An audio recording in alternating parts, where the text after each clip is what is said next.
Hey everyone, I'm Karnak and this is Star Wars Armada Explained. Thank you for watching this video. Today we're going to be looking at the Separatist title for the Munificent, the Nalaor, the Shana Hejala Uga. Okay, no, I'm singing the Dragon Ball Z theme song now, but that's honestly what I think of every time I try to read this title.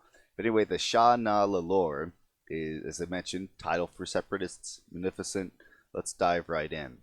So, if you look in front of its name, you're going to see a little dot or bullet point. Signifies that this title is unique. You can only ever have one of this title in your fleet.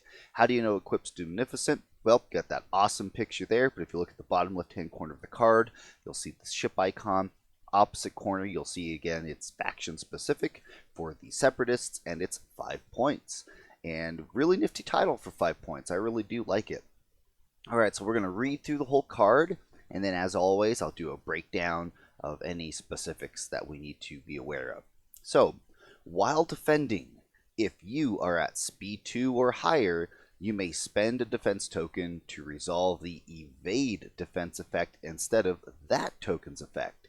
You cannot resolve the evade defense effect more than once per attack. Okay, so for these Moonies, as I like to call them, abbreviated, they typically, or not typically, they come with a defense token suite of a brace, redirect, and salvo. 3 really awesome defense tokens considering the ship. So for the ship, it doesn't have an evade. So if you would like to try to utilize an evade effect, you need to bring this card title. And I think that it is extremely beneficial card title, especially when backed up by something like Beast of Burden to help refresh defense tokens. But that's getting more into other stuff. Let's focus on the card specific. So what's the timing of all this? So again, it's when you're spending defense tokens. So if you have your 3 defense tokens, let's say here, for example, this Venator here, what does it throw out the front? 3 red. Let's say it's throwing 3 red at the front of our Munificent over there. So let's go ahead and roll 3 red dice. And let's just say that this was a double hit. Alright. Now, typically, like for example, if this ship just naturally had an evade token, guess where that accuracy is going? It's going to hit that evade, right? Well, in this situation, the Venator is kind of like, it doesn't matter what I lock. I guess I won't get salvoed, so I'm going to go ahead. I'm going to accuracy the salvo so I don't take any damage back. And then you can say, aha.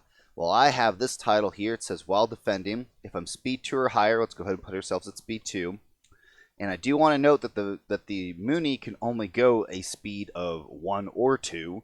So, essentially you got to be going max thrusters in order to get the benefit of this title. That's the first thing I want to point out. Again, when it says speed 2 or higher, people were trying to insert like, oh, I can go higher if I want. And no, because you can only go the max speed on your speed chart.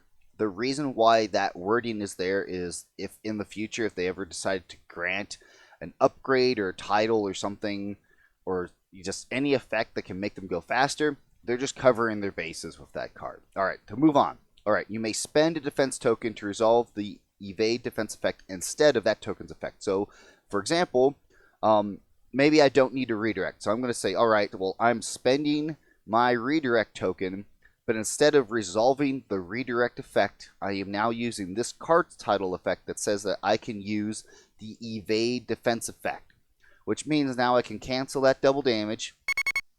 I take the 1 damage on the front, and then I only take the 1 damage on the front of my Munificent, and boom, there you have it.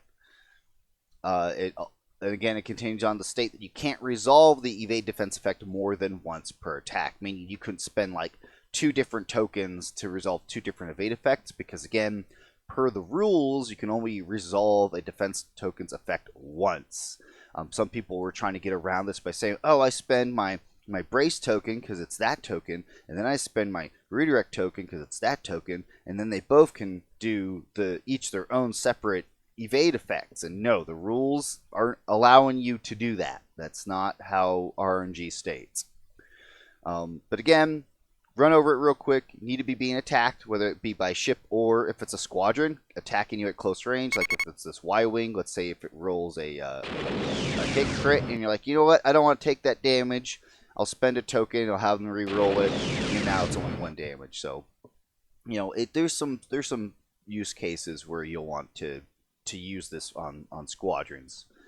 But again, got to be going speed 2, the fastest it can go, and you have to also be able to spend defense tokens. So if all 3 of your defense tokens were locked by accuracies or not able to be spent due to some other reason, again, you need to be able to spend a defense token to be able to resolve the evade effect.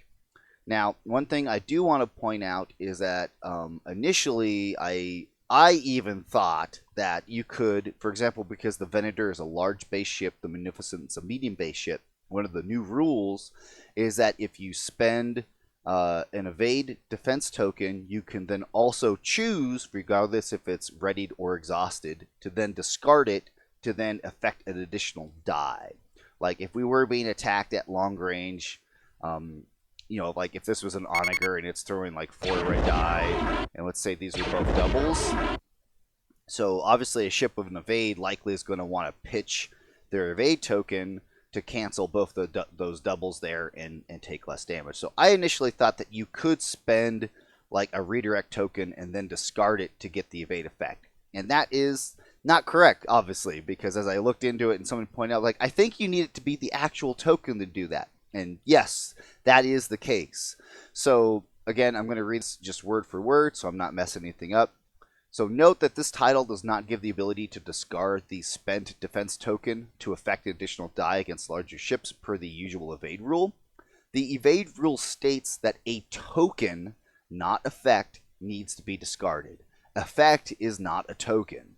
Thus, this title would not be able to resolve the additional die effect and would have that chosen token, which none of the Munificent defense tokens or evade tokens can be discarded.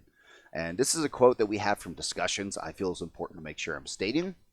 Enough other stuff depends on the distinction between the defense token and the defense effect that such a distinction should be upheld. The idea that the developers limited the bonus only to those ships that actually have the evade token is not unreasonable. And this quote actually came from some very smart Armada people, and we did make sure we're trying to consult with a bunch of different judges and other people that would be able to help us out. So that's what we believe, that obviously, again, the rules state token needs to be discarded, not an effect. This is only resolving the effect. I know for some of this information, it's like, that's too much, but again, I want to make sure I'm communicating all this to you guys. All right. I do want to make sure, again, that I'm pointing out, so for defense tokens, especially for newer players, like, for example, even if your Munificent had the ability to have 2 salvo tokens, if you use one of your salvo tokens to resolve the title's effect, you would not be able to spend like a second salvo token to resolve the salvo effect. Because, per the rules, you can only spend one type of token once. So you wouldn't be able to spend one salvo for a salvo effect and then another salvo token for a completely different effect. Because again, that's breaking the, you can only spend one type of token per rule. Okay, I think I've covered everything. So that is Nalaor. I think it's a great title for 5 points, especially to help out. If you're only bringing one Munificent, you should definitely be slapping that on there. And as I mentioned before, I really like backing the ship up with like Wat Tambor on board and then Beast of Burden, and it just turns this little medium base ship into just such a powerhouse tank. It can get pretty hard to eliminate compared to some other medium base ship sizes. But of course, if you think I got anything wrong or if you think I missed anything, please be sure to leave a comment. Let me know. You guys are fantastic, and I look forward to talking to you again next time. See you later.